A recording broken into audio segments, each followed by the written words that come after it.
May isang lalaki ang nanunood ng TV at nilapitan siya ng kanyang asawa. Mahal, pwede mo bang ayusin yung ilaw sa CR? Tumingin lang ito sa kanyang asawa at nagsalita. Ayusin ang ilaw? Mukha ba akong electrician? Napakamot na lang ang babae at sumagot. Ayusin mo na lang yung pinto ng ref. Ref? Mukha ba akong repairman? Napakatamad mo talaga.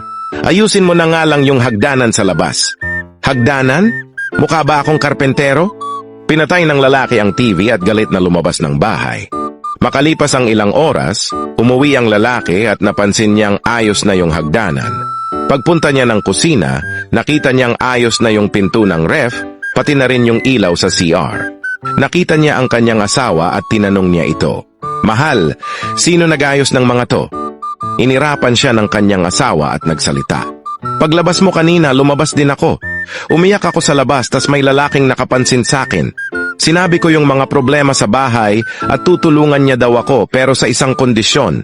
Ikakama niya daw ako o lulutuan ko siya ng cookies. So nilutuan mo ng cookies? Tanong ng lalaki. Sumagot naman ang babae ng, mukha ba akong panadero?